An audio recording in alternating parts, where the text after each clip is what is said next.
En el nombre del Padre, del Hijo, del Espíritu Santo. Amén. Señor Dios Padre Todopoderoso y Eterno, hoy te damos gracias, Padre Santo, por una semana más de vida. Gracias, Padre Eterno, por todos los alimentos, por nuestra vida, por nuestra salud, por nuestros estudios y trabajo. Gracias, Padre Eterno, por todas las bendiciones, por toda la gracia, por todo el perdón y por todo el alimento espiritual que siempre nos das todos los días. Queremos pedirte, Señor, en nombre de nuestro Señor Jesucristo y con su mediación, que nos perdones de todos los pecados, pues siempre hemos pecado contra ti de pensamiento, de palabra, de obra y omisión, y queremos recibir de ti a través de tu amado Hijo Jesucristo el perdón de los pecados.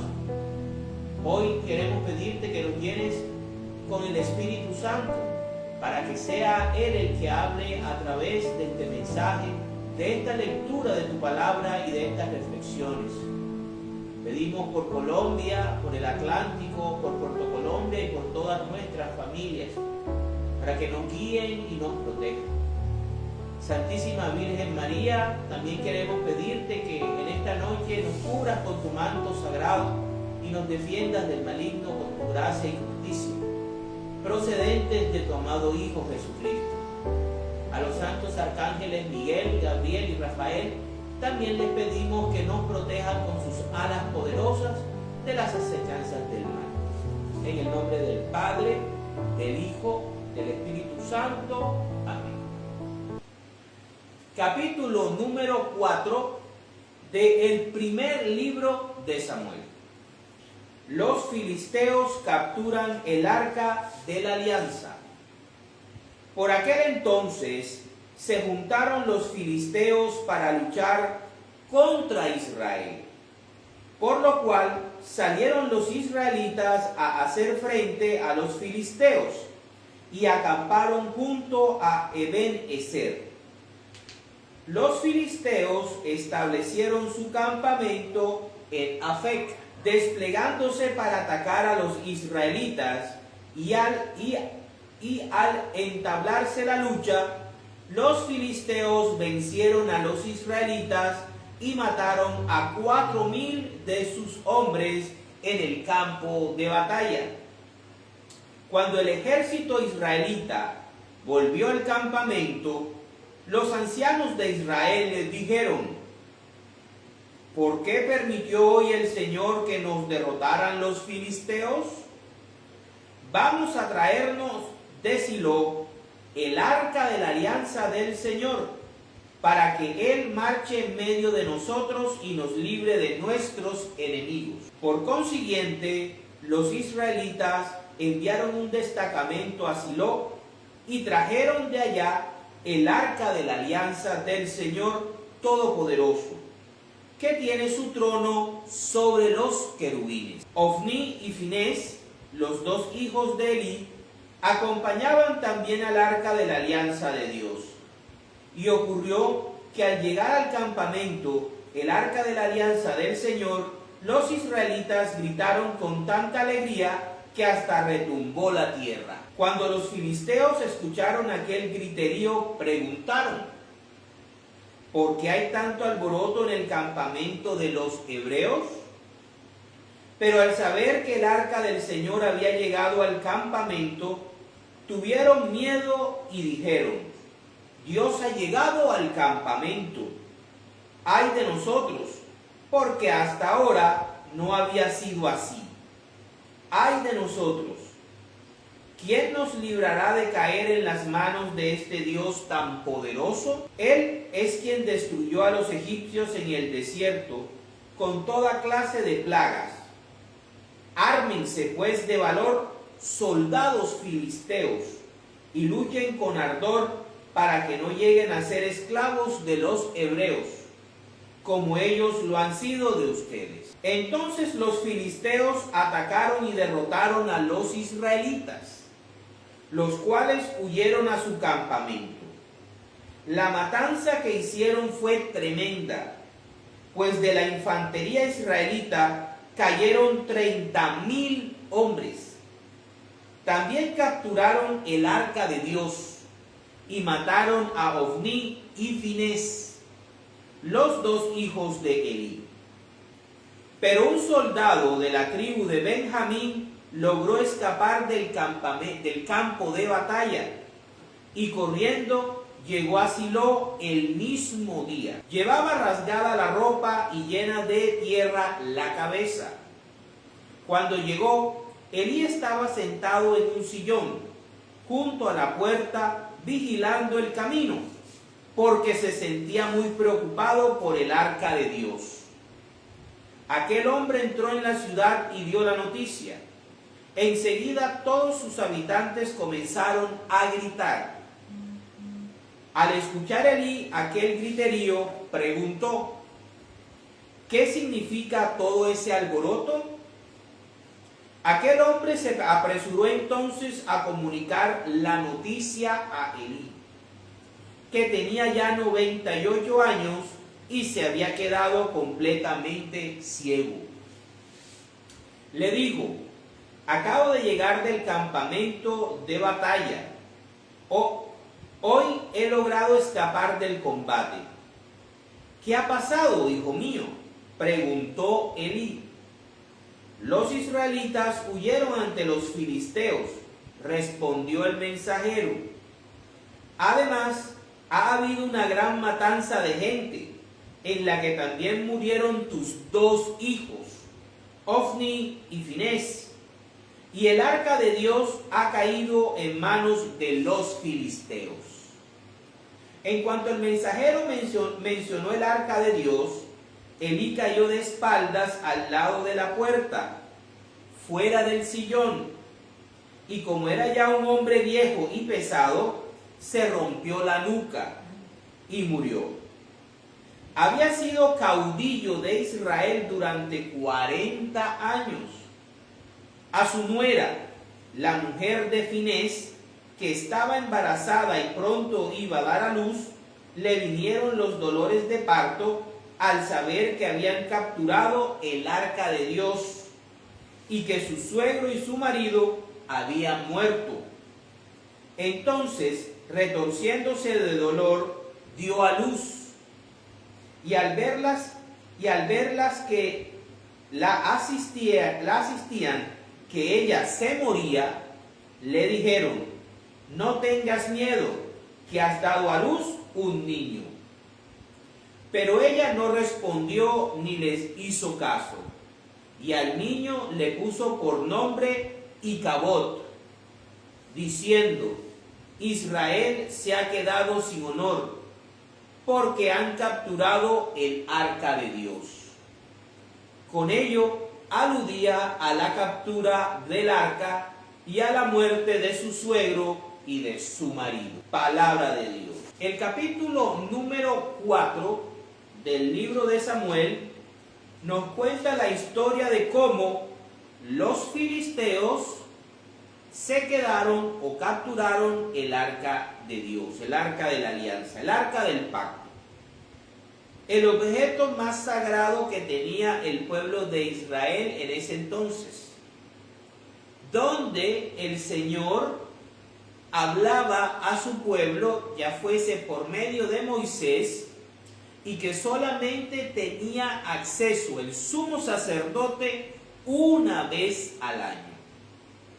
En el arca de la alianza estaba, por orden de Dios a Moisés, los 5 libros del Pentateuco, que contenían las tablas de la ley.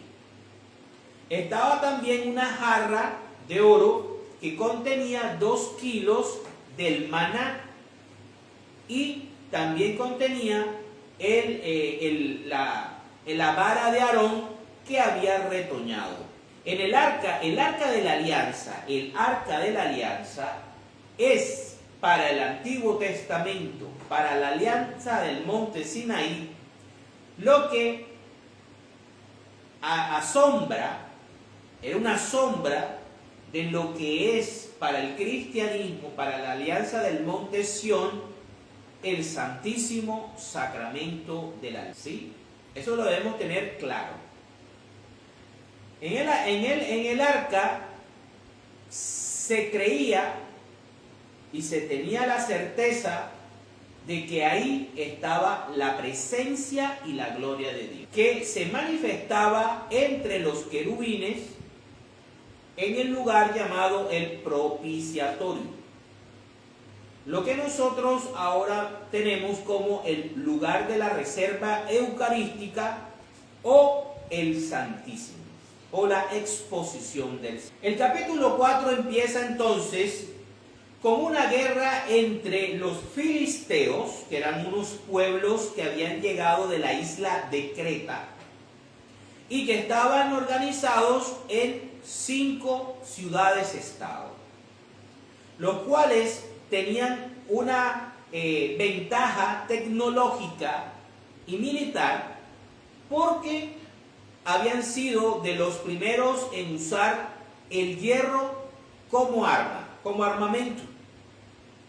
Entonces el pueblo de Israel, todavía desorganizado, todavía alejado de Dios, sale a darle batalla y pierde 4.000 de sus hombres. Esto hace cuestionar a los ancianos de Israel de que, siendo ellos el pueblo de Dios, ¿por qué Dios no los defendió de los filisteos y permitió que murieran 4.000 hombres de Israel? Ellos, reflejando la desconexión espiritual y religiosa que tenía Israel con su Dios, no acuden al Señor, no se arrepienten, no buscan a Samuel. Fíjense, a mí me llama la atención algo, y es que este capítulo 4 va justamente después de que el capítulo 3 nos dice que todo lo que Samuel le comunicaba de parte de Dios a Israel se cumplía, y que desde Dan hasta Berseba se sabía que Samuel hablaba en nombre de Dios. Aquí vemos cómo nuevamente la soberbia, la prepotencia y la altivez espiritual de los israelitas les juega un papel en contra cuando están enfrentando una amenaza política o militar. La misma actitud que tuvieron estos ancianos, que se atrevieron a usar el arca de la alianza como un objeto supersticioso. Ellos quisieron utilizar el arca de la alianza para obligar a Dios a que les diera la victoria. Ellos pensaban que si el arca estaba en medio de la batalla, Dios les iba a derrotar a los filisteos. Y no fueron a consultar al Señor, no fueron a ver a Samuel. Lo que debieron haber hecho fue ir a consultar a Samuel y preguntarle qué debían hacer para que Dios le diera la victoria. Así Samuel hubiese podido preguntarle al Señor y el Señor le hubiese dicho qué debían hacer antes, durante y después de la batalla. Sin embargo, este pueblo estaba desconectado. Desde que su sumo sacerdote permitía que sus 2 hijos hicieran y deshacieran en el servicio, en el culto, y que irrespetaran a Dios cara a cara, se nota entonces la corrupción espiritual que vivía el pueblo en ese momento. Y además, al tomar el arca de la alianza como un arma, como un objeto de superstición, echaron a un lado al Señor. Creyeron más en el objeto que aquel que le da sentido al objeto. Porque el arca en sí era simplemente un cofre que contenía objetos sagrados. Lo que la hacía especial, poderosa temerosa era la presencia y la gloria de Dios. Por eso el lugar santísimo, por eso el lugar de la reserva es muy sagrado y es muy importante. Porque ahí el Santísimo no es un objeto, el Santísimo es Dios presente, Dios esencia, Dios eucarístico. Es mucho más poderoso el Santísimo que el Arca de la Alianza, muchísimo. De lejos el Santísimo expuesto y el lugar de la reserva en cada una de nuestras parroquias y en cada una de nuestras catedrales y templos representa o tiene la presencia viva y real de Dios mismo. Entonces estos ancianos arbitrariamente mandan un destacamento a Silo, que era el lugar donde se encontraba el tabernáculo, y aún con el temor, el miedo, la angustia, y aprovechando que Elí era ya un anciano casi ciego, se llevan el arca de Silo, lo sacan del lugar santísimo. Hay que recordar de que el tabernáculo estaba dividido en varios lugares. Y el lugar más sagrado era donde estaba el arca, donde se encontraba el candelabro.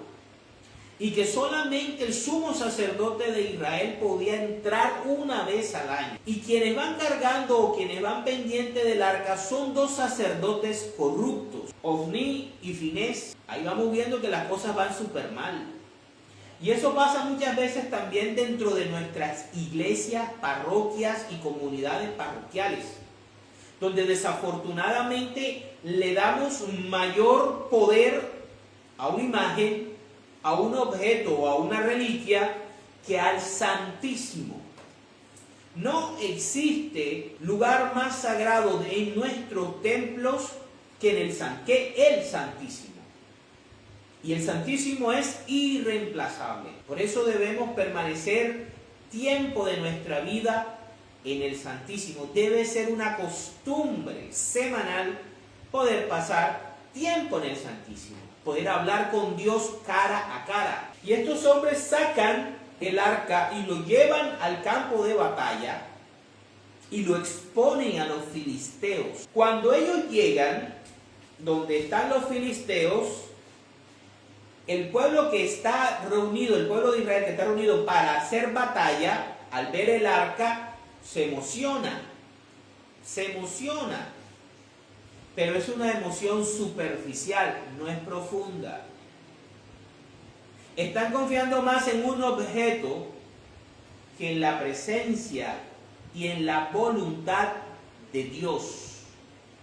Ahí es cuando nosotros desviamos nuestra vida espiritual para darle poderes y convertimos un ídolo, creamos un ídolo, un objeto, una imagen, una reliquia, y nos olvidamos del Señor. Quien da la victoria es el Señor. Entonces debemos nosotros también pensar y reflexionar si nosotros también estamos cometiendo ese error en nuestra vida espiritual.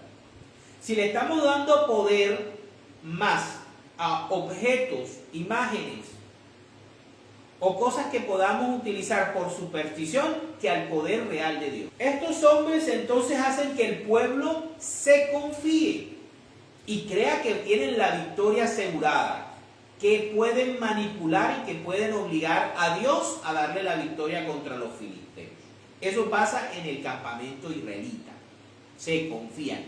Ya vamos a ganar porque tenemos el arca de la alianza. Y Dios no nos va a dejar que nos derroten porque tenemos su arca, ¿sí? El deseo del hombre por querer controlar a Dios. Y del otro lado vemos entonces la actitud de los filisteos, que al darse cuenta, al reconocer lo que está pasando, al reconocer el poder del Dios de Israel, al conocer la historia de Israel, porque recuerdan lo que hizo Dios. Ellos no dicen los israelitas, no. Este Dios, ay de nosotros, porque esto nunca lo habían hecho los israelitas. En un campo, en una batalla, en una guerra no habían traído el arca, ¿sí? Pero ellos, en vez de arrodillarse, en vez de rendirse al reconocer de que el Dios de Israel era ultrapoderoso, que había hecho maravillas y proezas en Egipto, lo que hacen es que toman valor, pero un valor malsano. No es temor de Dios. Tuvieron temor al Dios de Israel, pero no tuvieron temor de Dios, que es muy diferente. Porque si hubiesen tenido temor de Dios, se hubiesen retirado, no hubiesen hecho batalla. Sino que toman esto para tomar valentía y enfrentar a los israelitas. ¿Y qué sucede? Los vencen. Ahora, la solución que habían buscado, una mala solución, porque ahí tenían a Samuel, los lleva a que pierdan 7 veces más hombres. Es más de 7 veces lo que habían perdido la primera vez. La primera vez habían perdido 4,000 hombres. Con el arca pierden 30,000. O sea, casi 4 por 7, 28. Más 2,000 más. 7,5 más que sin el arca. Y esto les da a demostrar a los israelitas que a Dios no se manipula. Que nosotros no podemos obligar a Dios a que haga lo que nosotros queremos, ni con mandas, ni con rezos obligados, ni reclamándole que Él tiene que hacer porque yo ayuno, porque yo doy limosna o doy diezmo. Dios es soberano, Dios es misterioso. Nosotros somos los que estamos para oírlo y hacer lo que Él nos manda, aunque no lo comprendamos. Pero Él siempre nos sorprende y nos sorprende para bien. El hombre está para someterse a Dios. Siempre. No al revés. Porque eso es una idea demoníaca. Cuando la criatura quiere someter al Creador, es idea diabólica. Lo correcto, lo justo es, la criatura se somete humilde, racional y con fe a su creador. Dios los dejó, Dios los abandonó, ya es que ellos abandonaron a Dios primero, no lo buscaron, no lo consultaron. Y podemos ver aquí también cómo escapa un hombre de la tribu de Benjamín. Según una tradición no oficial, ese hombre era el joven Saúl. ¿Recuerdan? El joven Saúl de la tribu de Benjamín. Este hombre va y le avisa al pueblo en Silo, donde está el sumo sacerdote Elí, que el arca ha sido capturada por los filisteos, que sus 2 hijos, cumpliendo la profecía que primero había dicho un hombre, el profeta anónimo del capítulo número 2, y posteriormente la visión que tuvo Samuel, de que sus 2 hijos iban a morir el mismo día. Pero eso no le importó a Elí. A Elí no le importó que sus 2 hijos murieran. A Elí no le importó que murieran 30,000 israelitas. Lo que llevó a la muerte a Elí a sus 98 años fue que el arca de Dios, el arca de la alianza, donde Dios hacía presencia, había sido capturada por el enemigo pagano. Eso lo devastó y cerró su vida, su mala gestión como sumo sacerdote de Israel, su mala religión, perdiendo el objeto más sagrado de Israel, el objeto que le daba la identidad y la unidad a Israel, el arca de la alianza. El arca de la alianza, donde Dios hablaba, donde Dios hacía presencia, más el arca no era Dios. Y eso hay que recordarlo. Eso hay que recordarlo siempre. Los objetos no podemos adorarlo. Los objetos no podemos darle poderes místicos, sobrenaturales, porque el único que hace milagros, el único que hace que las cosas lleguen a ser es Dios, Cristo, el Espíritu Santo. Y eso es lo que nos enseña este capítulo número 4 del primer libro de Samuel. No podemos controlar a Dios, no podemos decirle a Dios qué es lo que tiene que hacer. Elí duró 40 años como juez de Israel y fue el penúltimo antes de que Samuel cerrara el ciclo de jueces y empezara la era profética de Israel, que ya ustedes saben, la cerraría para el Antiguo Testamento Juan el Bautista. Vemos cómo esta noticia, este acontecimiento, hiere tanto al pueblo de Israel, que el que avisa, el que lleva la noticia, va así con sus ropas rotas y lleno de tierra en señal de duelo. Y no solamente duelo personal, sino duelo nacional. Ha caído Israel. Dios ha abandonado a su pueblo. La gloria de Israel se ha ido. No por el arca, sino porque en el arca Dios hacía presencia. Dios hacía presencia en medio de los querubines. Se tenía que respetar, se tenía que buscar otra solución, se tenía que ir teníamos un profeta que el capítulo 3 nos lo dice al final. Todos en Israel sabían que Samuel tenía el sello de calidad de Dios, que Dios lo aprobaba, porque no lo buscaron. Lo mismo que pasa con Cristo cuando viene aquí a la tierra. Los jefes, los líderes religiosos se cierran y buscan una solución estúpida, aunque le sirvió o no sirvió, le sirvió a Dios para cumplir su plan de salvación. Pero en vez de oír al Cristo, en vez de escuchar al Maestro y ver cómo salían de la opresión romana, ellos mismos buscaron su propia solución y acabaron con él. Para terminar, podemos ver cómo esta noticia devastadora también se lleva a otra persona, la esposa de Finés, quien en un mismo día se entera que, primero, el arca de la alianza ha sido capturada. Esa noticia la hace parir. Luego se entera que su esposo y su cuñado han sido asesinados. Luego se entera de que su suegro ha muerto por la noticia y que Israel ha sido derrotado.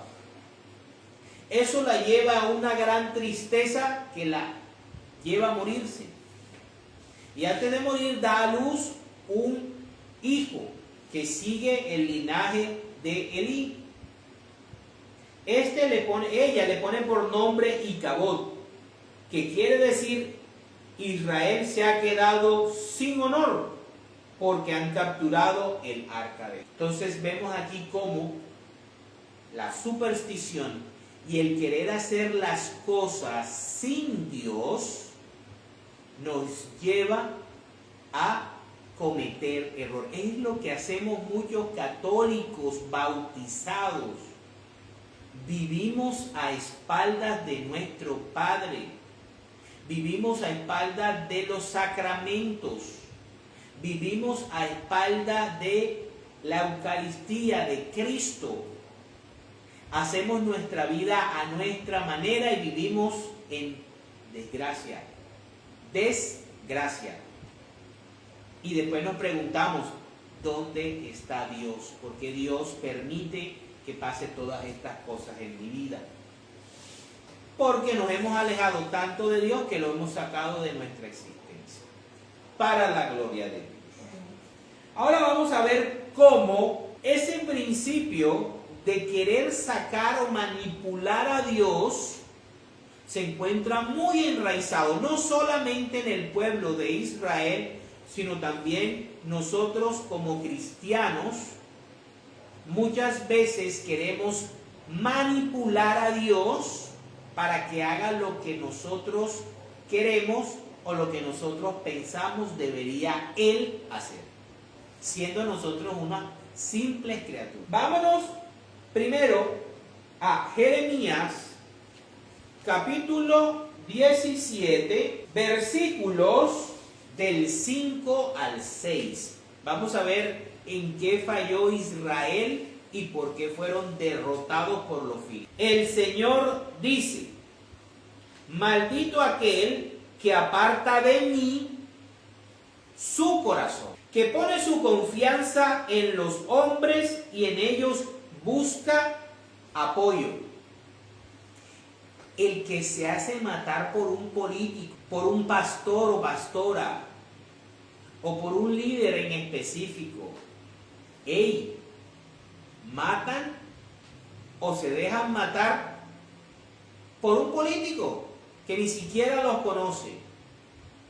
Matan o se dejan matar por una camiseta de un equipo de fútbol. El Señor dice, maldito aquel que aparta de mí su corazón, que pone su confianza en los hombres y en ellos busca su apoyo.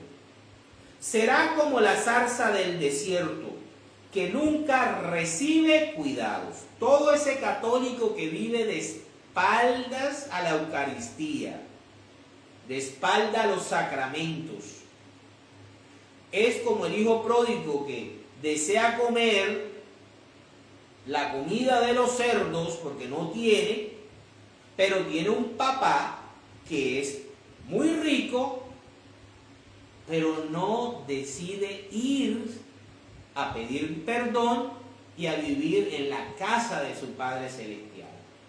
¿Qué es la iglesia? ¿Qué es la misa? ¿Qué es organizar la casa, tu vida? ¿Qué es, si vives en unión libre, casarte o bautizarte o confesarte? Sino que decides vivir tu vida alejado de Dios. Que crece entre las piedras, en tierras de sal. Fíjense las figuras que maneja el profeta Jeremías. Zarza. Zarza es un arbusto seco. ¿En dónde está? En el desierto. En el desierto está el sol. No hay mucha vida. La vida es difícil. El agua es escasa. Fíjense que nunca recibe cuidado, claro, porque Dios quiere cuidarte, pero tú le das la espalda. Como hizo Israel cuando sacó el arca de Silo y no consultó al Señor. Que crece entre las piedras en tierra de sal, donde nadie vive. Palabra de Dios. Entonces, cuando yo pongo mi confianza en un hombre, llámelo político, llámelo presidente, llámelo jefe de mi empresa, llámelo jugador de fútbol, llámelo cantante cantante de música. Cuando yo pongo a alguien diferente a Dios por encima de mí y le doy mi corazón, ahí entonces voy a vivir en un desierto. Voy a estar sin cuidado. Voy a crecer entre piedras. Qué difícil para una planta crecer entre piedras. Y voy a vivir rodeado de muerte. De muerte. Y mis realidades van a ser realidades de muerte. Vámonos ahora. ¿Qué nos dice el profeta Isaías acerca del pensamiento de Dios? De los proyectos de Dios. De que si como nosotros pensamos, piensa Dios. Vámonos a Isaías, capítulo 55, versículos del 6 al 9. Dice, busquen al Señor mientras puedan encontrarlo. Cuando ya te mueres, ya no puedes encontrar al Señor. Te jodiste. ¿Cuándo puedes buscar al Señor? Mientras que estés vivo. Ya después de muerto, chao, no puedes buscarlo. Llámenlo mientras está cerca. Que el malvado deje su camino, que el perverso deje sus ideas.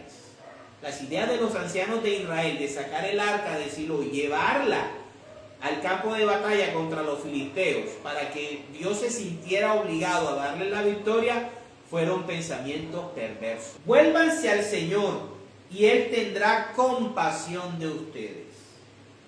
Vuélvanse a nuestro Dios, que es generoso para perdonar, porque mis ideas no son como las de ustedes, y mi manera de actuar no es como la suya. Así como el cielo está por encima de la tierra, así también mis ideas y mi manera de actuar está por encima de las de ustedes. El Señor lo afirma. Palabra de Dios. Entonces, no podemos manipular a Dios, no podemos decirle a Dios cómo debe hacer las cosas. Nosotros solamente debemos rogar, debemos suplicar, debemos confiar, tener fe y actuar conforme a Dios le agrada, aunque vaya en contra de nuestros instintos, aunque vaya en contra de nuestra naturaleza pecaminosa. Es duro, es difícil, no es fácil.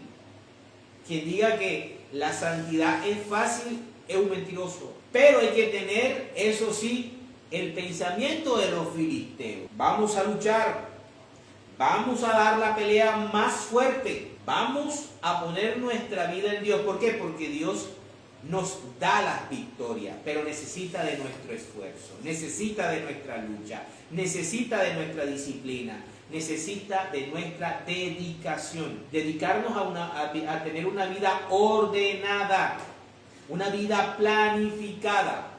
Claro que puede existir la sorpresa, claro que puede existir el cambio de rumbo, pero siempre preguntándole al Señor, siempre diciéndole a Él: Dios mío, ¿qué es lo que quieres? ¿A dónde me quieres llevar?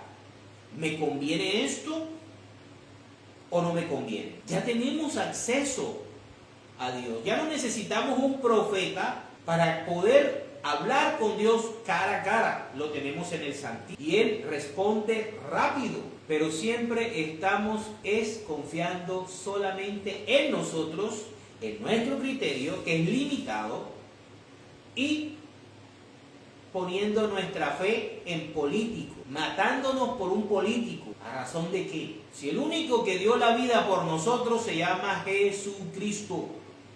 Por lo tanto, el único ser al que hay que darle la vida entera y sin duda se llama Jesús de Nazaret. Nadie más dio la vida por nosotros, por nuestra salvación, más nadie, ningún político, ni de izquierda, ni de derecha, ni de centro. Sobre todo que nosotros no somos ni de izquierda ni de derecha, somos de arriba. Somos de arriba. Nuestra ciudadanía es celestial, no de esta tierra. No somos ni rojos ni azules, somos de arriba. Vamos a ver cómo Israel en su historia siguió repitiendo este mismo patrón de confiar más en las cosas creadas que en Dios, que en su Dios. Porque ellos tenían el Dios verdadero, ellos tenían el Dios todopoderoso. Los demás pueblos, las demás naciones que tenían, demonios disfrazados. Porque todos los falsos dioses de la antigüedad, de todas las civilizaciones, eran demonios disfrazados. Israel tenía el Dios verdadero, pero no les dio la gana de vivir conforme a su Dios. Vámonos a Isaías, ahí mismo, capítulo 30, versículos del 1 al 5. Dice: contra los que buscan apoyo en Egipto, el Señor afirma: ay de los hijos rebeldes, que hacen planes sin contar conmigo y preparan proyectos que yo no les inspiro. Cuando Dios le dijo a los israelitas que fueran, buscaran el arca de la alianza y la pusieran en el centro del campo de batalla para poder derrotar a los filisteos, ¿cuándo Dios dio esa orden? No, fue invento de ellos, porque estaban desconectados espiritualmente de Dios. Dice: de manera que amontonan pecado sobre pecado, se van a toda prisa a Egipto y a mí no me consultan. Buscan apoyo bajo la protección del faraón. Fíjense qué brutos eran. Se refugian bajo la sombra de Egipto, pero la protección del faraón los defraudará, y el refugio a la sombra de Egipto será su humillación. Aunque ustedes hayan enviado embajadores hasta las ciudades de Zoán y de Janés, todos quedarán defraudados por esa nación inútil, que no les trae ayuda ni provecho, sino solo de su desilusión y de palabra de Dios. Entonces vemos cómo Dios nos reclama cuando nosotros hacemos planes sin consultarle. Vea, una clave para ser exitoso en la vida de manera integral es preguntarle las cosas importantes a Papito Dios. Si usted va a comprar una casa, si usted va a elegir esposa o esposo, si va a elegir una carrera, si va a aceptar un trabajo, si va a ir a aventurarse a otro país, todo pregúnteselo a Dios, que Él le va a responder, que Él le va a indicar qué es lo mejor para usted desde el punto de vista de Dios, no desde el punto de vista suyo. Vea, y usted no va a quedar defraudado o defraudada. Dios siempre le va a dar la mejor opción para usted. Y después te va a decir, Dios es santo, Dios es grandioso. ¿Quién como Dios? Nadie como Dios. Porque nosotros debemos dejarnos maravillar del Señor. Nosotros debemos dejarnos enamorar de Dios. Eso es lo que no hace el católico. Eso es lo que no hace el cristiano. Quiere controlar a Dios con el diezmo, con la manda, con la penitencia. El católico y el cristiano no declara, no decreta. Nosotros no tenemos poder para decirle a Dios, haz esto o haz aquello. Si tú quieres, Señor, si es tu voluntad, si es conveniente para este siervo inútil, que así sea. Son las palabras de un católico que entiende y comprende que es un hijo amado, pero un hijo, y que recibe de su padre lo que le va a convenir para su vida y para su salvación eterna. Vemos aquí entonces cómo el pueblo de Israel va en busca de aquel que fue en el pasado su verdugo, el faraón, y lo pierden. Isaías les advierte, y por eso pierde la vida Isaías, y lo serruchan por la mitad, porque Isaías les advierte, no vayan a buscar apoyo militar con Egipto, porque Egipto y Babilonia estaban en guerra. Eran las dos potencias en guerra, Egipto y Babilonia, e Israel estaba en el centro. ¿Qué tenía que ser el pueblo de Israel? Confiar en Dios, ser neutral. Ni tú ni yo, yo soy fiel a Yahvé. Y lo que diga Yahvé, eso hacemos. Porque cuando tú haces la voluntad de Dios, Dios te protege. Dios envía a sus ángeles para proteger tu casa. Pero ellos no, siguieron su corazón rebelde, como ellos rebeldes, no consultaron a Dios y creyeron que uniéndose a Egipto y al faraón iban a vencer a Nabucodonosor. Vamos a ver que Nabucodonosor arrasó con toda la zona.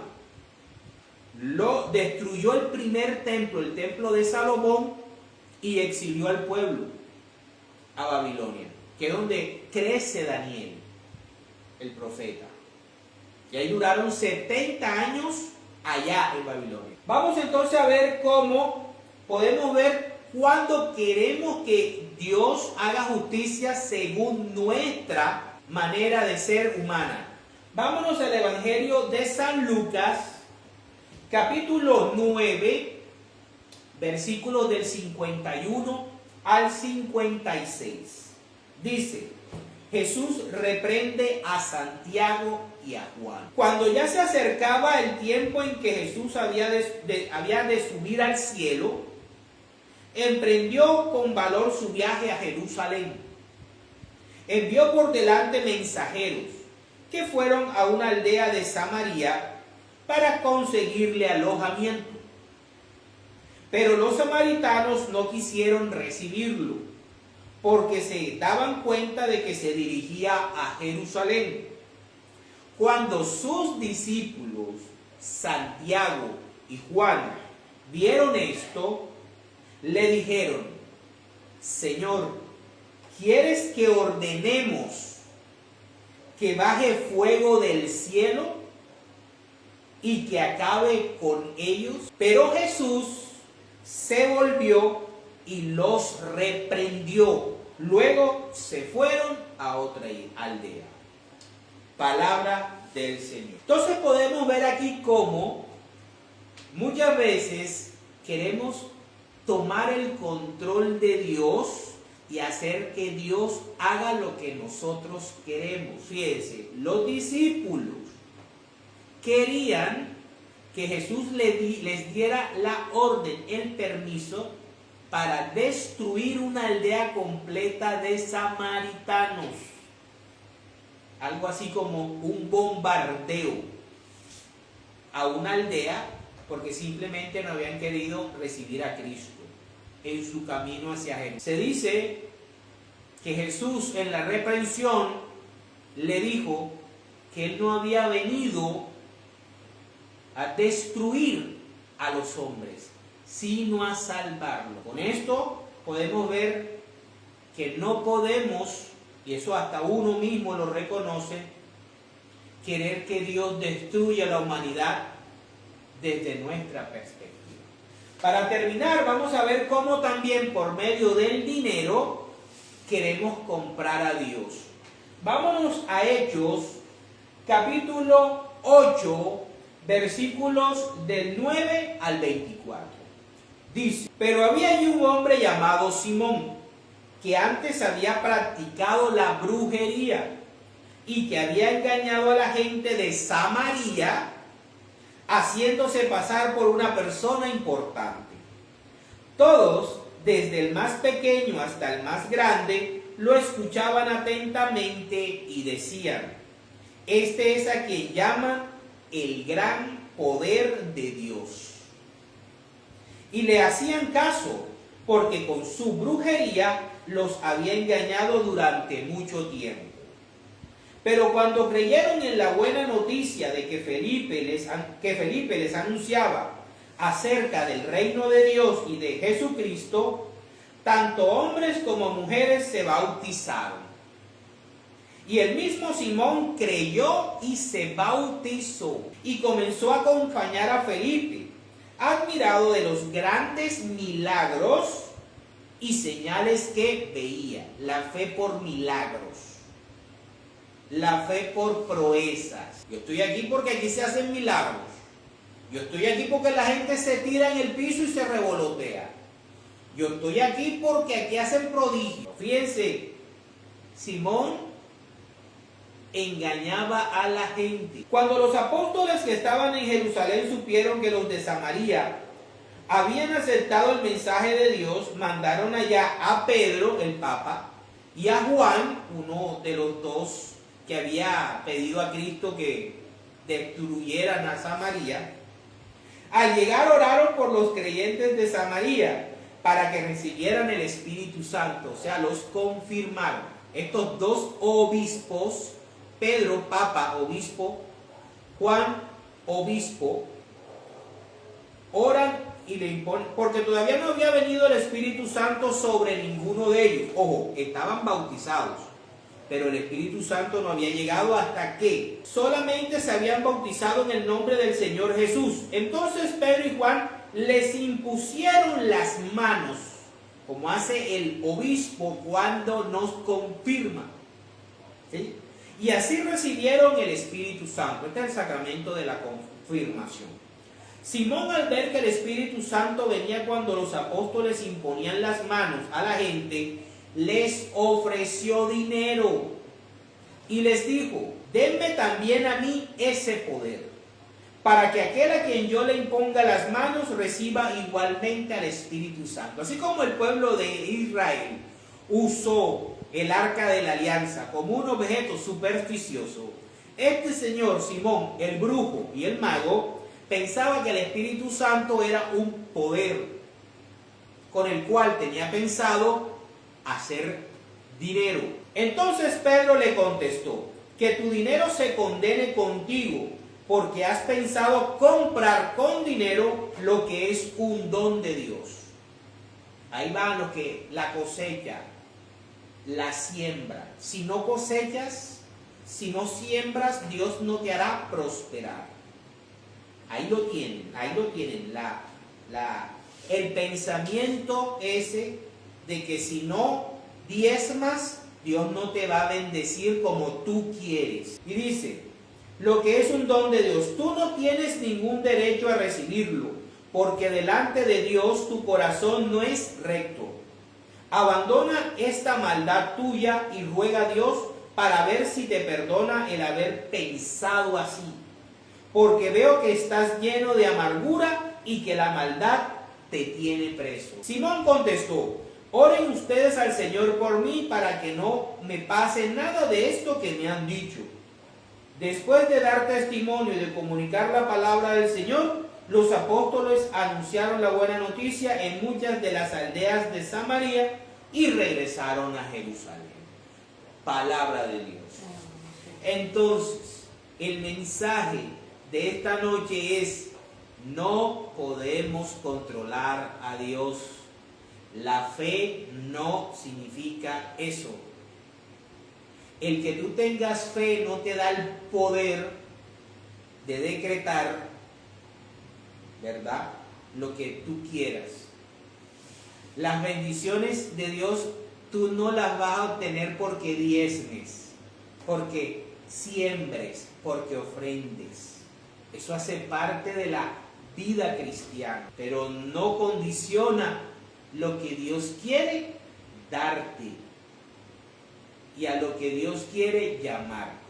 Es tu corazón humilde, obediente y sencillo, como el de la Santísima Virgen María, el que permite que Dios obre en ti y su gloria se manifieste. Para la gloria de Dios. En el nombre del Padre, del Hijo, del Espíritu Santo.